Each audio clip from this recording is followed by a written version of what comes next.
like it was yesterday. The sun was shining on a March morning and reflecting radiantly off the Capitol Dome across the way from my office in Trenton, New Jersey. I was staring at that dome, thinking about some upcoming project or another, when I heard a scream. That scream was quickly followed by steps bounding down from the third floor. Soon enough, my colleague Carly was in my office, iPhone in hand. Did you see? Congressman Frelinghuysen is a no. We exchanged high fives, quickly plotted some next steps, and as she turned to walk away, it sunk in. We just turned the very powerful and newly minted appropriations chair. That's it. We saved the Affordable Care Act.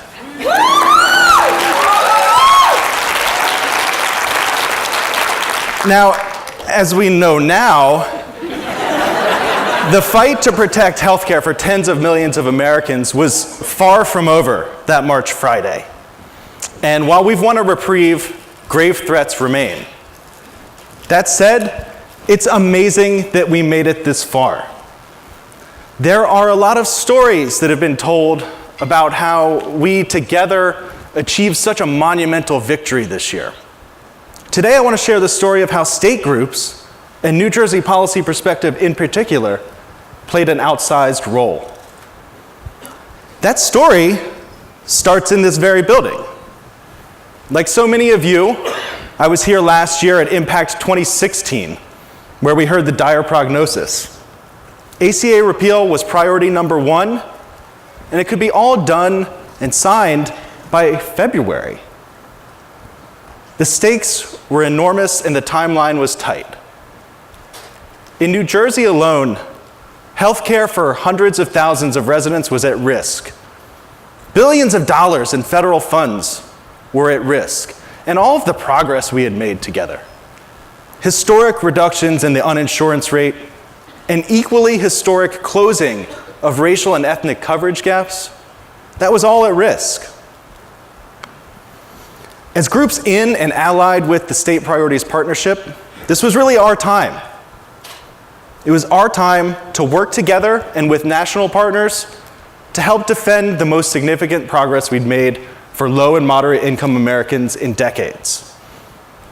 So we had no choice but to get to work. And that's when the amazing things started happening, as we beat back repeal effort after repeal effort after repeal effort for months on end. It was a long and tiring year, which is why it gives me even greater joy to be up here today in this very same building as we were last year and be able to say that yes, the Affordable Care Act remains the law of the land.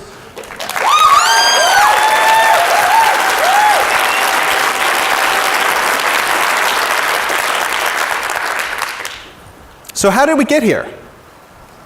Well, I'll talk a little bit about New Jersey. In New Jersey, probably like in many of your states, we had a few days of mourning last November, but they didn't last long. We got to work quickly. My remarkable colleague, Ray Castro, went into absolute overdrive. We had our first report on the impact of ACA repeal 20 days after the election, and we did not let up all year long.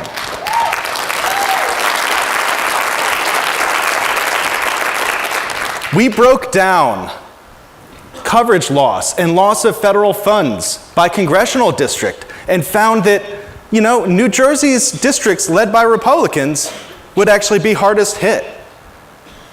But of course, we did more than analysis. We armed grassroots partners across the state. We worked with healthcare industry folks. And of course, we worked closely with lawmakers in DC and also in Trenton.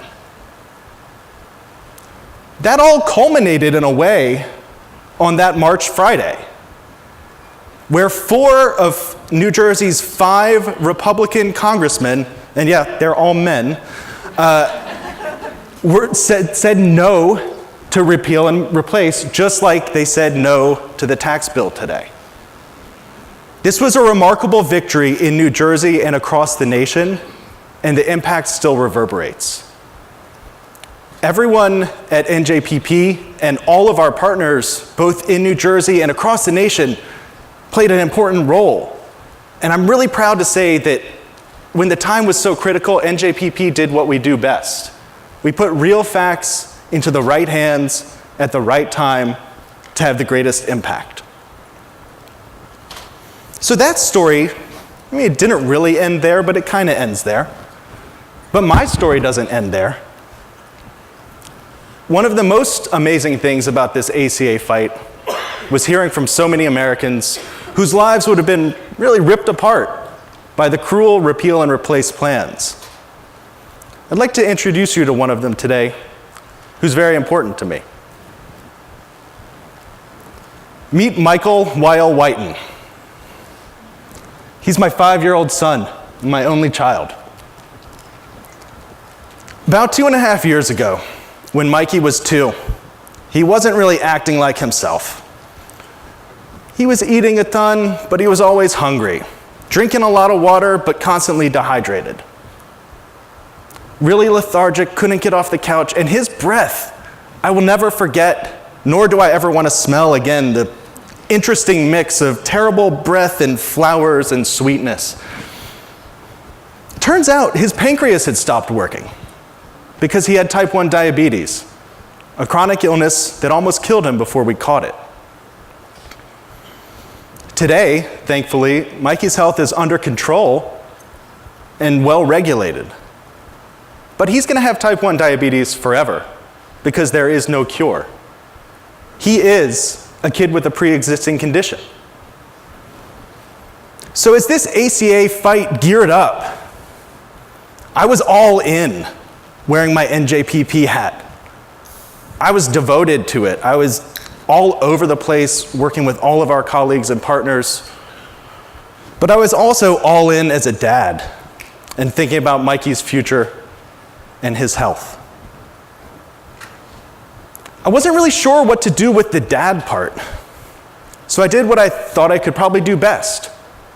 I told his story. I took him to rallies at congressional offices. I wrote op-eds in which he was the star, and I talked to reporters constantly about his story.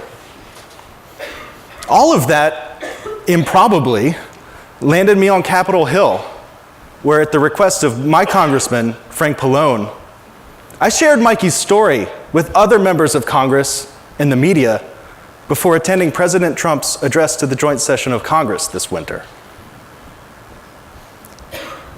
Now, I think Mikey's pretty smart for a 5-year-old, but he doesn't really understand what daddy does for a living yet. I've yet to hear him utter the phrase fiscal analysis, for example, or my favorite mantra, flat funding is really a cut.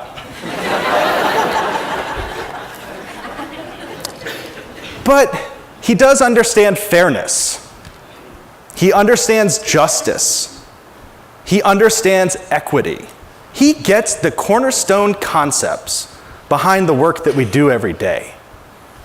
He knows that how much money you have, or the color of your skin, or where you were born and where you live, your gender, your sexual orientation, or anything else shouldn't determine whether or not you can afford to buy medicine or go to the doctor. It shouldn't determine whether or not you have access to a good school and a brighter future. You know, we deal with a lot of big numbers in our line of work. That's kind of our thing, right? But behind those numbers are millions of real people, like Mikey, whose lives are on the line, sometimes literally. This can be really hard for us to remember when we're deep in the weeds of some policy analysis or in the middle of some heated political debate or strategic fight about how to do something next. But those are actually the most critical times for us to dig deep and remember that we're talking about real lives that we're working to make better. Because policy is really about people. And people are the reason that we do what we do every single day. Thank you.